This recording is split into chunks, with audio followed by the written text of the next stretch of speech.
Welcome to the first seminar in the series, the ESRC funded series about the impact agenda. Today what we're going to do is, to kick off the series, have a seminar that tries to give a kind of broad context and background to the whole idea of impact and the relationship between universities and the state. The subsequent seminars, the next of which is on not until the 28th of June here in Manchester, some of which will be looking in sort of more detail, the nuts and bolts of impact, what it is, how we define it, how we do it, and so on. But today's seminar is meant to be more contextual and broader. And I'm going to start off by, first of all, thanking various key people who've sort of got this whole series off the ground, and principally Angela Dale, who's skulking at the back there. Angela, hello. She's the principal applicant for the ESRC bid, so she's sort of overseeing the whole series. And Methods at Manchester, which she's the director of, has been very instrumental in the support for organising this seminar. So thanks to Jill and to Veronica, who gave the sort of logistical support for setting up this particular day's events. And thanks, of course, to all our speakers who were kind enough to agree to speak today. So what I'm going to do is, I thought it'd be useful. I mean, one of the things that I wanted to do in getting speakers here was to get a historical overview of the relationship between universities and the states. Unfortunately, I wasn't able to get a historian to agree to do that. So I did a little bit of skulking around myself on the internet and in a few books and so on. I thought it'd be useful to have a historical view of that relationship. So I'm going to do that, sort of starting from ancient China and going through to the early 2000s. I mean, the thing that came out of that, which is incredibly superficial, I'm not a historian and so on, but I think it might be useful, was that actually educational establishments, especially higher educational establishments, have had a close relationship with the state from the beginning. Despite the broad truth that in Europe, universities were basically started off as religious institutions and had a close relationship with the church rather than the state directly. And despite the widespread view that the universities are somehow autonomous institutions, that they are private corporations, that they are charities, etc. I mean, I went to a training course yesterday, a management training course for my sins, in which it was revealed, something that hadn't been made clear to me, I suppose, which is that universities are not in the public sector. You know, they are funded by the government, but they're not actually government institutions. They are charities, they are private corporations, and so on. So despite that, despite this idea of kind of university autonomy, educational establishments have had this close relationship. So if we go back to China under the Chu dynasty, which lasted from about 1000 to 250 BC, the empire set up 5 imperial schools for teaching rites, that is to say rituals rather than human rights, music, archery, charioteering, calligraphy, and mathematics. So even at that time, the empire saw it's necessary to set up schools to train people in these kinds of activities. Well, the Jixia Academy was founded in China in 318 BC, and according to the Cambridge History of Ancient China, this was the first time on record that the state began to act as a patron of scholarship out of the apparent conviction that this was a proper function of the state, or a means of increasing its prestige. In Europe, medieval universities were indeed linked much more to the church than to the state, and they emerged out of monasteries and cathedral schools, and they were designed to train clergy above all. But even so, the early, and as a result, the early universities began as private corporations of teachers and their pupils. So these were teachers and pupils who got together to create universities. But they very soon began to seek state protection. They wanted secular support. So the students at the University of Bologna, one of the first European universities founded in 1088, were granted privileges by the Emperor Frederick, for example. Now the funding arrangements in these medieval universities, which took a bit of finding out, how these things were funded in the history books and so on. But in Bologna, for example, the students hired and fired the professors. They paid for everything. They pooled their money and they hired the teachers and they ran things. In Paris, the University of Paris, founded in 1150, teachers were paid by the church. In Oxford and Cambridge, were mainly supported by the state and the crown already right from the beginning. due partly, of course, to the close connection between the church and the state and the crown at that time. So in general, universities at this time in Europe were religious institutions, but they, in order to operate at all, they needed, and generally they got, secular support from the European crowns. So only the universities that were supported by the kings and the princes and so on managed to flourish. And this was partly because the princes and the kings and queens, the state, wanted educated administrators to run things for them. So the universities almost immediately became schools for intellectual elites and ruling classes. So just to illustrate some of the connections between state and university, in 13th century Oxford and Cambridge, the sheriff, secular authority, was ordered to imprison students who did not register as scholars within a fortnight of their arrival. You're way ahead of me. A technique that could be used today, perhaps. More seriously, in 13th century Italian universities in Padua, Perugia, Modena, Siena, the local communes, that is to say the municipal authorities, funded the professors and the universities, and the teachers at the universities. And in Bologna, though it started out as being funded by the students with their own money, the municipality soon took over from them in the funding of the university. University in Prague, although there were lots of universities started in Eastern Europe around this time, we're talking 14th century, it was only the University of Prague that really flourished because it had the support of the Emperor Charles IV, who funded the buildings and the salaries of the masters of the university. So this trend towards support of universities by the state and the crown continues right through the early modern period, and we're talking until sort of 1800-ish, with the state progressively taking over more and more of the functions of organising society in the widest sense, including organising learning and education, with a view to producing qualified functionaries who can run the state, and increasingly with a view to consolidating something called the nation. So education is seen as being part of what the nation and its reputation consists of. So post-Reformation in Protestant areas of Europe, Martin Luther exhorted the princes and their learned councillors to support and control the universities, and Catholic areas soon followed suit in that respect, especially in relation to things like law and medicine, which were more outside of the control of the Jesuits. The Jesuits controlled much more theology, for obvious reasons, and also the arts. So Swedish universities in the early modern period were supported very heavily by the crown and the state, which gave them large endowments of land and income from crown lands. I also learned yesterday that university fees in Sweden are zero, which puts into perspective some of our debates about university fees here. Zero in Sweden and Denmark, apparently. The Oxbridge colleges in the 16th century derived most of their income from private land and endowments, which made them quite independent of the state financially, which I'll say more about in a minute.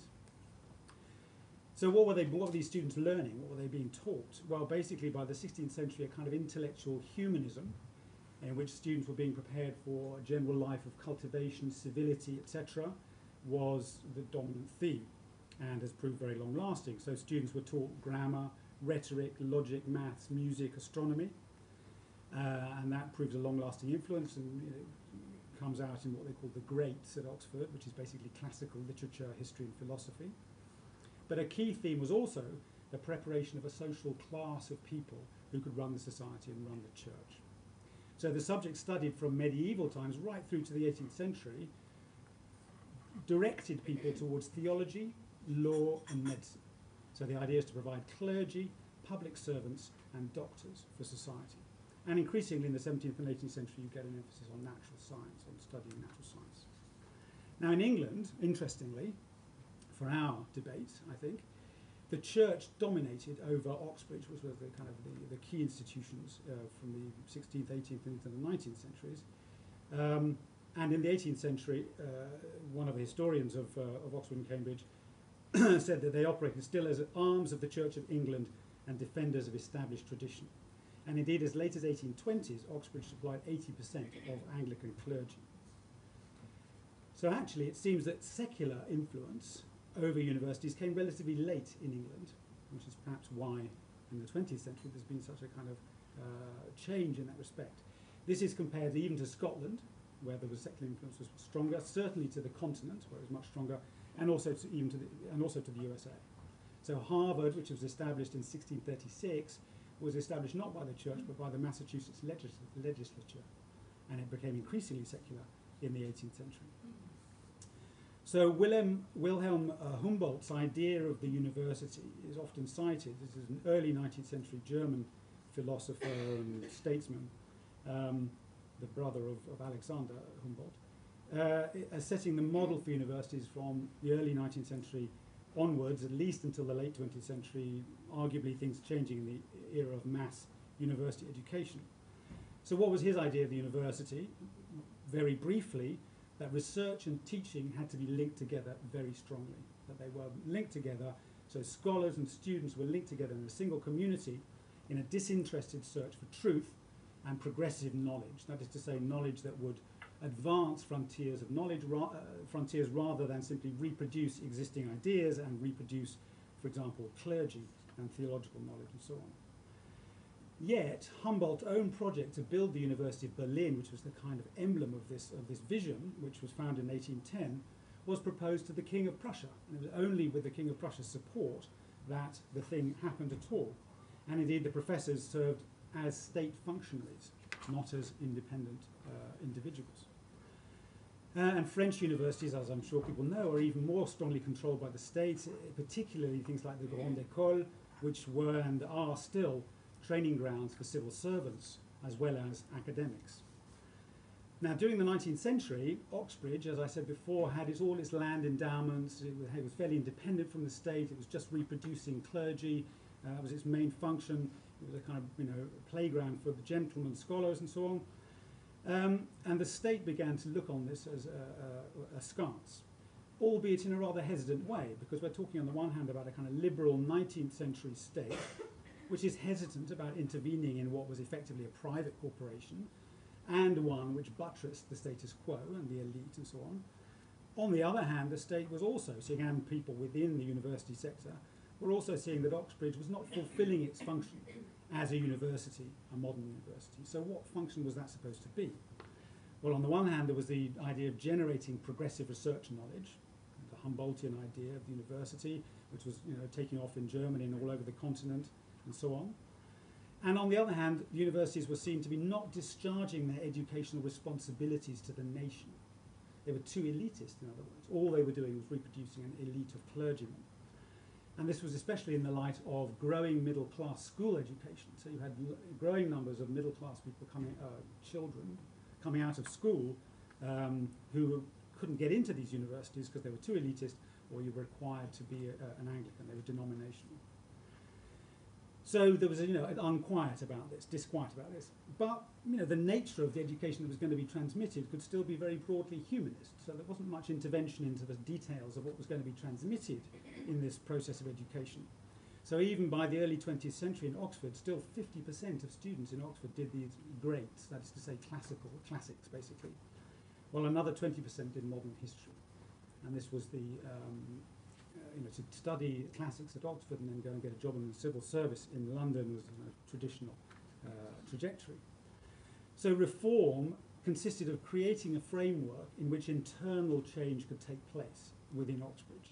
And it was done by passing legislation, 1854, 1856, 1877 Acts of Parliament, which removed some of the ties to the church so that you didn't have to be an Anglican to get into the Oxbridge colleges, and also forced the colleges to transfer some of their resources to the university, because it was the colleges that held the money, so they were forced to transfer some of their money to the university to allow the establishment of university-wide research facilities such as laboratories and so on.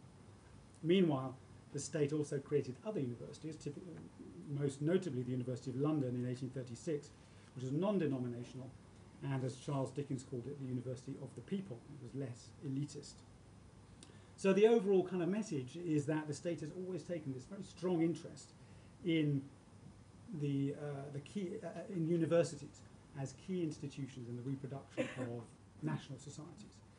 And this has obviously engendered a tension, because on the one hand, the state sets up universities with a great deal of academic and institutional freedom, including some kind of protection from market forces. And on the other hand, it also wants to somehow regulate and control that autonomy. So there's a kind of basic tension in there, which is what we're looking at today in some sense. And, what is impact and what are the implications of a government-defined notion of impact on our research. Now, in the UK, we've seen a gradual process by which this autonomy has been increasingly subjected to state restrictions. So in 1988, the Education Reform Act abolished the University Grants Committee, which was founded in 1919, and which was the institution that basically mediated between the state and the universities through most of the 20th century, and sort of took a basically university point of view on how things should be done. So that was replaced by the higher education funding councils that we're familiar with, which many people argue an easier imposition of state agendas, which it does, obviously, as we know, through RAE and now REF and so on. Now, interestingly, specifically in relation to research, David Anderson, whose recent paper, The Idea of a University Today, is a useful text, notes that it's only in the 20th century, in general in the Western world, and specifically in the late 20th century in the UK, that university research, more or less divorced from teaching, has come to occupy a special place in government agendas.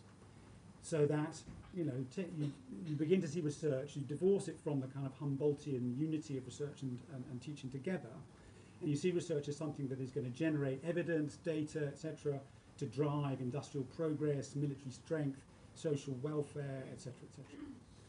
And to me, it's particularly interesting in that respect that REF's definition of impact ignores teaching. It explicitly ignores teaching.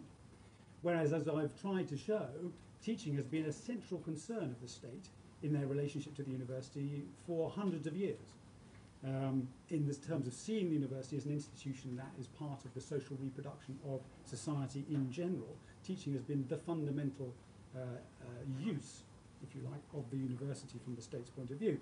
And this concern, especially in relation to social sciences and humanities, now seems to be being abandoned completely to the market, in inverted commas, because it's not, as we know, it's not really a market that's being being opened up. It's a highly regulated quasi-market. And this, I think, has driven a severe wedge between, an even greater wedge between teaching and research, this particular definition of impact. So if we want teaching and research to be better connected, which I think is fundamental, I think it's one of the kind of principles of what I see my own role to be in a university and what I think universities are for, the question does emerge of how do you do that in an age in which 30, 40, 50% of school leavers of university age are entering higher education. Now, this is something that we could talk about. One way in which things might go, I'm not saying I agree with this, but one way in which it might go is that you might want to have a more differentiated university sector, in which you say, well, there are certain types of institutions that should do certain types of things, for example, cutting-edge research, linking that to teaching, and other types of institutions that should do other types of work, more vocational work, perhaps, or whatever. Something perhaps slightly more akin to the US system. Now, we know that happens in practice now, and has been created partly through the RAE, which channels research funding towards certain universities, centres of excellence, and so on. But in a way, it's happened tacitly since 1992, when the polytechnics and universities were merged, and everything became a university subject to the same model and the same policy. So one area for debate I would suggest is whether we'd want to see a more formally differentiated higher education sector, whether that would be a progressive or a regressive step. Okay, so overall, what I've tried to do here is give a kind of historical context for a state-university relationship, show how the state has always been interested in universities from the start, and particularly interested in their role as teaching institutions. And also, I've tried to signal some of the tensions that arise out of that relationship, and that I hope give us a broad context for understanding impacts and the things that our speakers are going to talk about today.